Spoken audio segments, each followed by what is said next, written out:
Hello friends, welcome to my YouTube channel. आज की इस वीडियो में हम स्टार्ट करने जा रहे हैं टॉपिक जिसका नाम है एटॉमिक स्ट्रक्चर। ये टॉपिक भाई इंडिया में 5वीं 6ठी क्लास से शुरू हो जाता है, जब से भाई हमारी साइंस की बुक लगती है। और इसके इतने मॉडल हम लोगों ने पढ़ चुके हैं भाई, कुछ लोग पढ़ के बोर हो चुके होंगे, लेकिन बहुत ही इंटरेस्टिंग टॉपिक है, छोटा सा टॉपिक है। तो करते हैं स्टार्ट एटॉमिक स्ट्रक्चर। तो भाई जैसा कि मैंने बताया कि हमारे पास एटम के काफ़ी मॉडल आ चुके हैं। तो सबसे पहला मॉडल हमारे पास आया था भाई, जॉन डाल्टन ने दिया था एक मॉडल। जॉन डाल्टन भाई एक साइंटिस्ट थे, उन्होंने एक मॉडल दिया था। उन्होंने बोला था कि हमारे पास एटम होता है एक, और पूरी दुनिया भाई उसी एटम से मिलकर बनी है। जॉन डाल्टन ने बोला कि पूरी दुनिया, पूरा ब्रह्मांड हम एक एटम से मिलकर बना है, और एटम को भाई हम आगे और नहीं तोड़ सकते, एटम को तोड़ नहीं सकते। एटम एक सिंगल यूनिट है, जैसे हमारी शरीर है, हमारा शरीर क्या कोशिकाओं से मिलकर बना है, सेल से मिलकर बना है। और ये बोला जाता है कि सेल जब रिपीट होती है तो हमारी बॉडी बनती है। इसी तरह जॉन डाल्टन ने बोला कि एटम जब रिपीट होता है तो भाई सृष्टि या ब्रह्मांड जो भी है उससे बनता है, एटम को और नहीं तोड़ सकते। उसके बाद भाई हमारे जे थॉमसन भाई साहब आए, उन्होंने भाई इलेक्ट्रॉन की खोज कर दी। अब इलेक्ट्रॉन क्या होता है? इलेक्ट्रॉन हमें पता है भाई एटम के अंदर होते हैं। तो भाई जॉन डाल्टन की थ्योरी यहीं से गलत प्रूव होगी। उन्होंने कहा था कि एटम को तोड़ नहीं सकते, लेकिन थॉमसन ने इलेक्ट्रॉन को प्रूव कर दिया, तो भाई जॉन डाल्टन हमारे यहाँ पर गलत प्रूव हो गया। उसके बाद भाई गोल्डस्टीन आए, गोल्डस्टीन ने प्रोटॉन की खोज कर दी। अब प्रोटॉन की खोज होगी तो भाई जॉन डाल्टन भाई बिल्कुल ही गलत प्रूव हो गए, भाई एक नया एलिमेंट आ गया। उसके बाद भाई जे थॉमसन ने एक नया मॉडल दे दिया। अब भाई जॉन डाल्टन भाई साहब गलत प्रूव हो गए, तो थॉमसन ने फायदा उठाया और अपना नया मॉडल दे दिया। अब थॉमसन के मॉडल में कुछ कमियां थी, तो भाई रदरफोर्ड आए, रदरफोर्ड ने एक एक्सपेरिमेंट कर दिया, उसके बाद एक अपना मॉडल दे दिया, तो भाई रदरफोर्ड का मॉडल आ गया। अब रदरफोर्ड के मॉडल में भी कुछ कमियां थी, तो भाई बोहर भाई साहब आए, बोहर भाई साहब ने एक नया मॉडल दे दिया। उसके बाद भी काफ़ी मॉडल आए थे, लेकिन बोहर मॉडल तक हमारा सफिशिएंट हो जाएगा क्वांटम को समझने के लिए। तो स्टार्ट करते हैं। सबसे पहले जॉन डाल्टन मॉडल मैंने आपको बता दिया, एटम है उसको तोड़ नहीं सकते। उसके बाद आया जे थॉमसन मॉडल, तो थॉमसन मॉडल पढ़ते हैं। तो थॉमसन मॉडल को एक नाम और दिया जाता है, प्लम पुडिंग मॉडल। तो प्लम पुडिंग क्या होता है भाई? प्लम पुडिंग एक डिश है भाई, जैसे अपनी खीर मान लो एक तरह से। अब हमारी खीर क्या है? खीर में भाई काजू बादाम होते हैं। तो थॉमसन के अकॉर्डिंग जो हमारा राइस है, जिससे भाई हमारी खीर बनी है पूरी, राइस हमारा सपोज पॉजिटिव चार्ज है, और काजू बादाम हमारा नेगेटिव चार्ज है।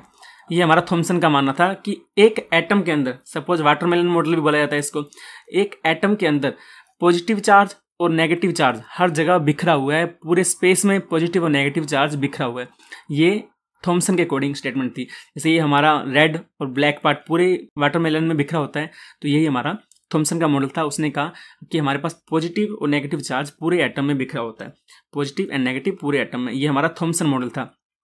थॉमसन मॉडल पहला ऐसा मॉडल था जिसने सब एटॉमिक पार्टिकल को इंक्लूड किया था। सब एटॉमिक पार्टिकल क्या होते हैं?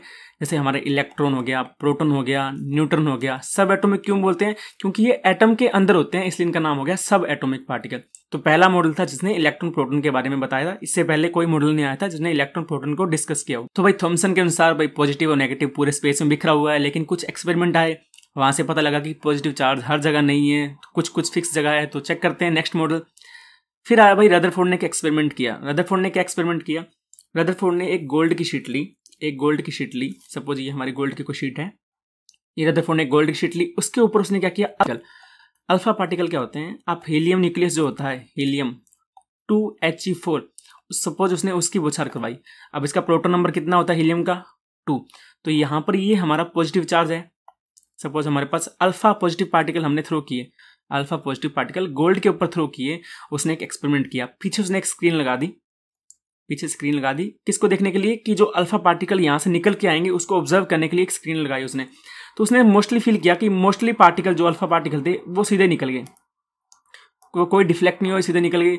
अब कोई चीज़ बिना टकराए सीधे वापस आ गई। तो कहने का मतलब क्या है? वहाँ पर भाई कुछ खाली जगह पड़ी थी, तो उसने बोला कि यहाँ पर खाली स्पेस काफ़ी है।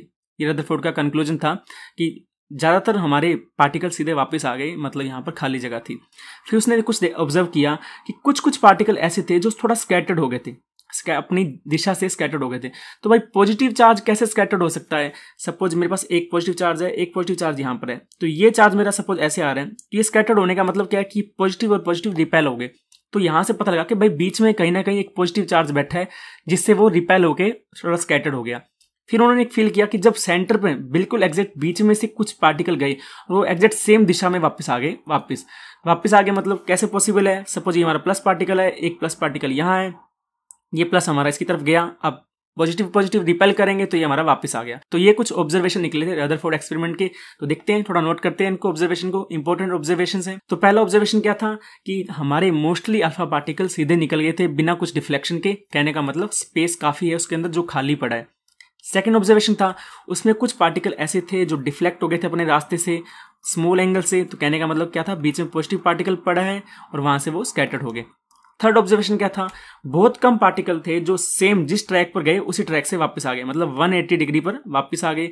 तो कहने का मतलब बीच में एक पॉजिटिव चार्ज पड़ा है जो कि बहुत कम जगह में है, क्योंकि बहुत कम पार्टिकल वापस आए। कहने का मतलब बहुत कम जगह में पॉजिटिव चार्ज है, बाकी जगह हमारे पास खाली पड़ी है और इलेक्ट्रॉन साइडों में घूम रहे हैं। तो भाई इतनी सब ऑब्जर्वेशन लेने के बाद रदरफोर्ड ने अपना एक नया मॉडल दे दिया, क्योंकि पहले कोई भी मॉडल सक्सेसफुल नहीं था। तो उसने भाई अपना हाथ पैर मारा इसमें, एक नया मॉडल दे दिया, उसका नाम रख दिया रदरफोर्ड एटॉमिक मॉडल।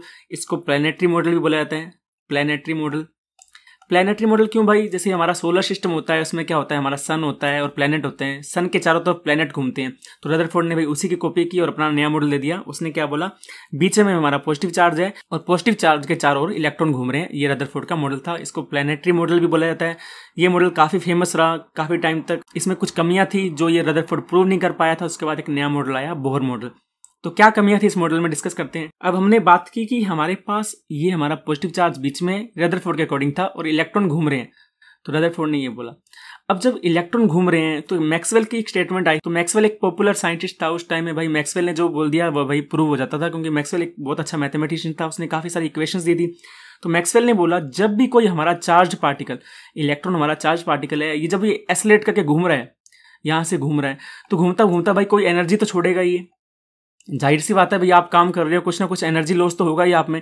उसने बोला कि इलेक्ट्रॉन हमारा घूम रहा है, तो घूमता घूमता कोई टाइम तो ऐसा आएगा कि ये अपनी सारी एनर्जी खो देगा और ये सेंटर से टकरा जाएगा। तो धीरे धीरे करता करता अल्टीमेटली क्या होगा, इसकी एनर्जी कम होती जाएगी तो ये सेंटर से टकरा जाएगा।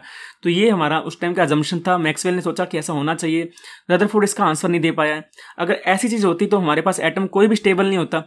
अगर हमारे इलेक्ट्रॉन स्टेबल ना होते इसके अंदर स्ट्रक्चर में, तो एटम कोई भी स्टेबल नहीं होगा। एटम स्टेबल नहीं होगा तो भाई स्ट्रक्चर कैसे बनी। रदरफोर्ड इसका भाई कोई जवाब नहीं दे पाया। तो ये हमारी फर्स्ट लिमिटेशन होगी, स्टेबिलिटी ऑफ द एटम। जब भी हमारे पास कोई चार्ज पार्टिकल है वो अपनी एनर्जी को रेडिएट करेगा तो उसको भाई अल्टीमेटली न्यूक्लियस से टकराना चाहिए। इसके बारे में भाई रदरफोर्ड के पास कोई जवाब नहीं था। तो ये इसकी फर्स्ट फेलियर थी रदरफोर्ड मॉडल की।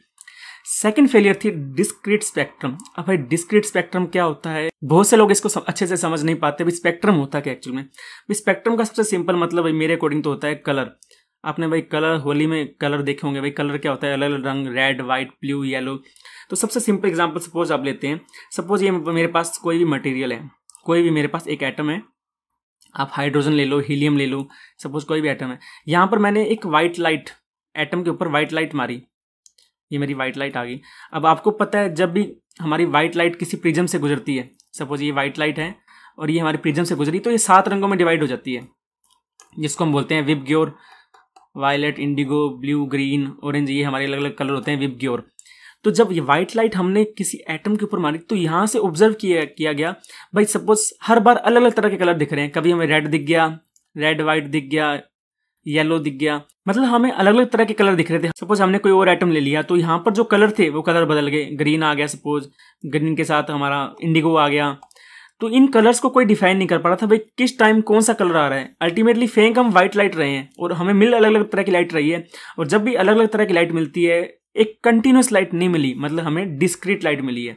डिस्क्रीट क्या होता है, कंटिन्यूस का अपोजिट होता है। अगर हमें सेम तरह की लाइट मिल गई, सातों की सातों लाइट मिल गई, तो एक कंटिन्यूस चीज हो जाएगी, कंटिन्यूस। लेकिन हमें अलग अलग चीजें जब मिलती है उसको बोलते हैं डिस्क्रीट। तो इसके बारे में कोई नहीं बता पाया था। तो भाई नेक्स्ट बोहर मॉडल आया, उसके बाद में उसने काफी एक्सप्लेनेशन दी इसके बारे में, तो उसकी बात करेंगे नेक्स्ट वीडियो में। तो मिलते हैं नेक्स्ट वीडियो में। Thank you so much.